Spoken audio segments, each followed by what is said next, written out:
Dan, November the 27th, we're back at Bolton where we were last together because you were commentating. That's right, yeah. On the kid that you're now stepping in the ring with on Andrew Fleming. Yeah, that's right. Yeah, he boxed Danny Little. He did. On the night. Yeah. And he boxed really well. He boxed well, yeah. And what I loved about it was you were commentating, and at the time we didn't know this fight was going to happen. No. But you were commentating, and I love it because you know you're a fighter yourself. You had a young kid who just made his debut there the week before, and Owen Kirk sat next to you, and you were discussing and you were talking about the way you would fight to beat him, and how pressure and what you do, you know, to close that distance down and put him under, you know, under pressure to get to him. Pressure. Yeah. And it was really nice. And then I think it was only a few days later it was announced that you were going to fight him. Yeah, well, we actually got offered the fight on that day. We said yes straight away. Yeah. No hesitations. It's a fight that we're very confident about. Took him a little bit longer to accept, but he did in the end, so all's good. Do you know, this is what I like. I mean, I think Andrew's had a few more fights. I think he's had 9 fights, so this is going to be his 10th. This is going to be your 7th fight. But it's prospect first prospect. Yeah, definitely. And I think people forget.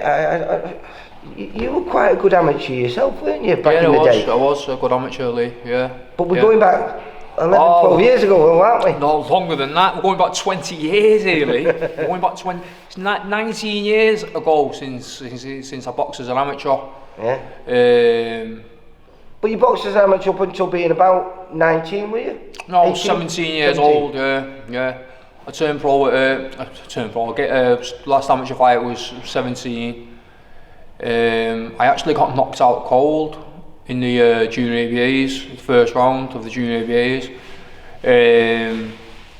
That wasn't why I gave up boxing, but you know, I just had some stuff going on in my life at that time. Well, you've I mean, this will all come out in years' time, you know, but we've just had a long conversation, and it's fair to say that the last, let's say, nearly 12 years has been a real roller coaster for you. You've been ups, you've been highs, you've been lots of lows. Yeah, just not so many ups. There was just a lot of downs, but we are on an upward trajectory now. But thankfully, this is you call it yourself healing. We was chatting about Masha, Sean Dodd. Yeah, that's right. Yeah.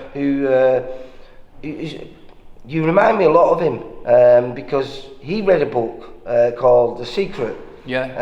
And it's fair to say that book has helped change your life. Well, yeah. I mean, I read The Secret on my way to Albania. I was going to live in Albania. That's a story that we'll have to leave till after my professional boxing career is finished. But yeah, I picked up The Secret. I read it whilst I was traversing across Europe. And the ideas in that book just resonated with me so deeply, because I've had obviously one of my a very deep belief. I almost said spiritual belief then, because that's how I feel it is now. You know, for over 10 years I believed that I would win the British title. Yeah. Mm-hmm. 18 stone alcoholic working a building site, no right to believe that I would win the British title. Yeah, didn't know nothing about spirituality, nothing about the law of attraction. I opened that book, within the first page or two, yeah, ask, believe, receive. Yeah, I thought, I've been believing this all my life. I have been believing this all my life. What I didn't appreciate at the time though was I was still holding on to all this trauma and all this pain from wherever. From your childhood? From my childhood, yeah. So whilst I was holding on to all these things, I couldn't, bring these, I couldn't manifest the British title and all the rest of it into my reality because I was holding on to all this trauma. So from reading The Secret, I started to read other books, Good Vibe, Good Life, The Power of Now, I could reel off 10 books that I read. And what I didn't appreciate I was doing at the time was healing myself, because I was reading these books, applying the techniques to my life. My life was definitely getting better. I started to notice things that the books would say would happen. I started to notice these things happening, and started to think to myself, I'm onto something here. Like I say, my life was getting better. I mean, at that point when I read The Secret, we're talking 4 years ago, exactly 4 years ago we're talking. Well, let's just jump forward a little bit, like you say. So this was the beginning of the healing process. Yes. But you've had a few setbacks here and there, and you've you fell off the wagon, you come back on it, and you fell off. That's but I think you've been pretty constant, and then you made your way down to Lee Brundell's gym, where we are now. Yeah. And that was what, about 6 months I've been here. Yeah, I've been with Lee 6 months now. Yeah. And I think you're helping to lead the way there, because there's a couple of young kids who are fighting out of this gym who made the debuts. You were at both of them. Lennox Lithgow had a fantastic performance on the Bolton show, and then Joe Howarth had an incredible performance. Both of them were incredible performances. Is this helping you? Because they're obviously looking up to you a little bit. You're the guy who's had the more professional fights. Do you know what?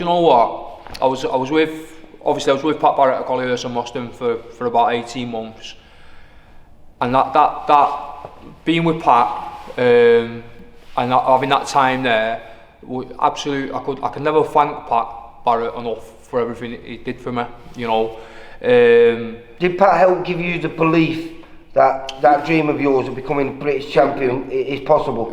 Well, I've always believed that was possible anyway. But what he did for me was he gave me a lot of technical knowledge. He also, hit the strict, some could say, militant discipline that you get at Collyhurst and Moston. Was what I needed at that time. We just before we came on camera, we were talking about, twice when I was at Collyhurst, I tried to become a journeyman, tried to go on the road because my mind wasn't where it needed to be, and Pat pulled me back from the brink.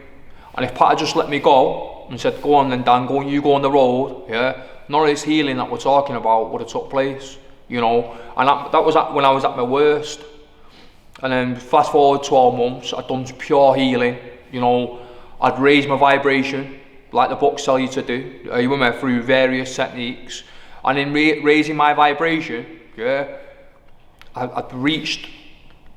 gone as far as I could go at Collyhurst.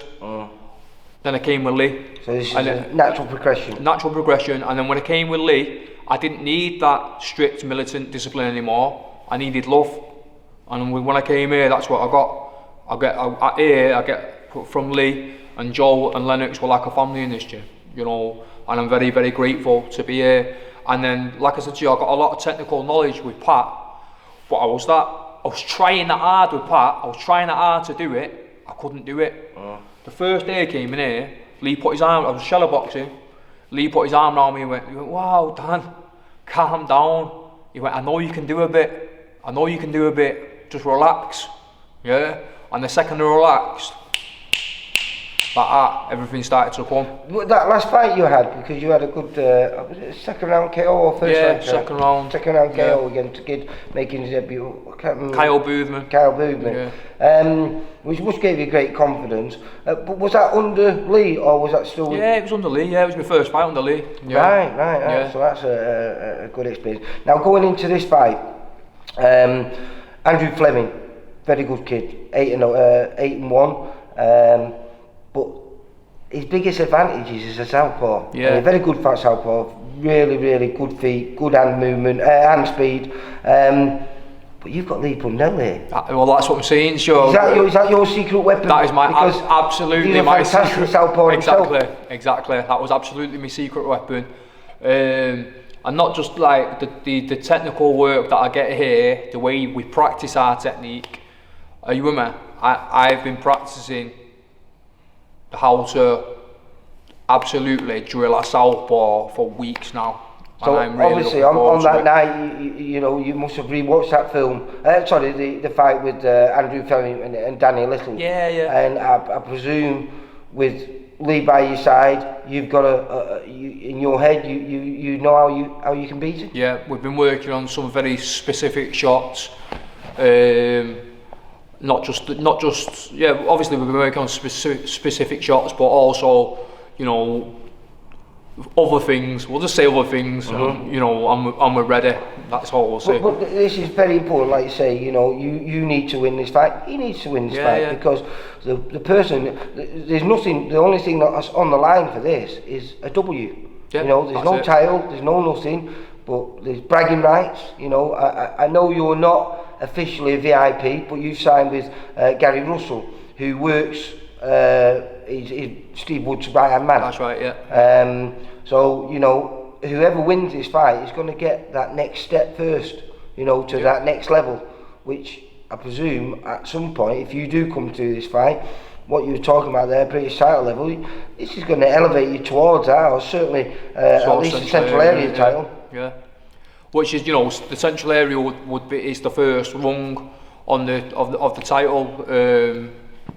You know, scale, if you will. So yeah, when we beat Fleming, because we are beating Fleming, there's no ifs, buts or maybes about that. We will be going for the central area. Well, we've got to talk about age then, because again, another kid we were talking about, Masha, we was discussing this before. Masha's same age as you, I think he's 30. Actually, he might be a year older than you, I think he's 36. But in the Ultimate Boxer, at the last, was it 2 weeks ago, I think it was? Yeah, a couple of weeks. Well, what was it? It's 2 weeks ago Saturday, innit? Yeah. He went out there and even though he lost in the fourth quarter final to the eventual winner, he showed that he's still got life in the old dog there, because that last round, perhaps it would have been 30 seconds longer, it might have been a different outcome. Well, do you know what we're talking about here? Yeah. We're talking about the secret and Masha, yeah. When you realise, that it all comes from within, and it's all in your mind. Are you with me? Yeah. Doesn't matter how old you are. Yeah. I've always known I could win the British title. Yeah. And I've still got enough left in my tank to win the British title. That's what I was going to try and get to. That's, you know. There's no question in your mind. There's a fire burning deeply within me. Are you with me? And we all say age fighters more than age. Definitely. If you know what I mean. So you're a young fighter in that sense. In that sense, yeah. Yeah, who's mentally perhaps in the best place he's ever been in his whole life. Mentally, spiritually, emotionally, technically, I am in the best place I've ever been. You know, I'm blessed, I'm lucky. I know Masha, I think he does the breath work and the meditation. Well, he calls it inner mechanics. Inner mechanics, yeah. I think the world needs a little bit of inner mechanics at the moment. You know, I think a lot of people could really benefit from these spiritual practices. And you know, me winning the British title, you know, 6 years ago when I was saying all these things on the building site that I'd do this and do that and do the other, it was all about me. It was all about my ego. Yeah. Winning that British title was all about me, but now it's not all about me anymore. It's about helping other people. Obviously, I've become a. So by achieving, you feel that this will cement everything that you're saying. 100%, 100%. You know, like winning the British title. Yeah. I was an 18-stone alcoholic working on a building site. Yeah. What I'm doing now is it should be impossible. Oh, you're too old, you're too this, you're too that. Yeah, I would never listen to anyone. Yeah, and now I am where I am. Yeah, and the more, you know, the higher I go in the boxing game, the more people will start. Because at the moment I say to people about, oh, try meditation, try breath work, try Cambo, try cold water therapy. Yeah, and they're looking at me like this. Yeah. Because you think, oh, this guy's mad, but you know, if you started to try these spiritual practices, this is why Masha can get away with it, because he won the Commonwealth title. Yeah, so you've got to believe it. If you start to try these things though, you'd understand about how they can help you to release trauma and help you to release, you know, things that you might have been holding on to all your life. You know, patterns of behaviour that can, you know, cause chaos in your life. These things can help you, you know, and like I say. Do you think all that trauma that you've suffered in your earlier life and everything, and that's got you to where you are now, is what's going to get you to that British title? 100%. Is that what gives you the strength and 100%. All those obstacles. Because we know boxing is, I know it's a physical sport, but the successful boxer is the one with a very strong mindset. That's it. So all those obstacles, all they ever. For all my life, I used to feel, why has this happened to me? Why are these things happening to me? And it was only when I started to really heal myself, went and learned how to practice Kambo, and I went on another course called I called it shaming school. Well, I tell you, before we go any more, what we'll do is I'll try and put a link maybe in there, because there's a brilliant video that you did with Aki, didn't you? Yes. And Jimmy Kelly. That was just explaining, you know, because it's all proper. You've got certificates and everything. You know what I mean? It's all done right.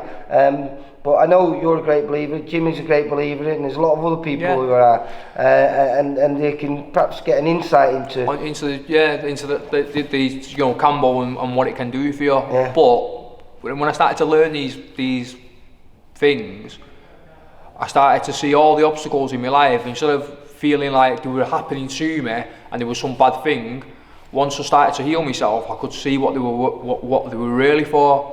And that was to strengthen me and galvanise me for this moment right now. Yeah, because for over 10 years, I said I was going to win the British title. Yeah, it's happening now. Not next week, not next month, not next year. This is the first step towards it. This is it now. Now, we're doing it now. I'm in this gym training Willie every day. Well, we're happy, we're focused, we're determined. Back to the boxing side then. Preparation's gone well? Yeah, obviously, you know, this is what I'm saying. Preparation's gone really, really well. I mean, like, who have you been moving around with? Who have you been preparing? Because obviously, like I said before, Andrew Fleming, very, very good southpaw boxer, good feet, good hands. Have you been working with Civic, or has it all been in-house because you've got Joe Howarth here? Yeah, so Lee started. So yeah, we started off in the gym, in-house. Not really with Joe, with a couple of the you know, the white collar lads that Lee's got. Yeah. We just started doing bits of technique and building it up that way. First spar, we went out to Northside, sparred Josh Cook over there. Obviously that was the first spar back, you know what I'm saying, yeah. And then Lee's been taking us over to Collyhurst. I sparred Khalid Majid. Oh yeah. So, the major. Yes, the major. I think he's 7 or 8-0 now as a super lightweight. Yeah, it's good. Yeah, good amateur as well. Good amateur, exactly. So we were sparring the major, and then we'll be going over to Paul De Silva's gym, sparring a really, really tricky young amateur, strong as an ox, called Duke, southpaw. We're back there sparring him later this week. So yeah, and like I say to you, we've been doing lots of technical drills in the gym. We've got 2 really good southpaws here. We have. So you know, we've been drilling. You know, like I say, I'm on the pads really every day, drilling different techniques. Because this is actually, I'm here, and this is your day off today. Yeah. This is your one day off that you have each week. But we're in the final hard week of preparation, aren't we? Yeah. So obviously very confident. Very confident. Yeah.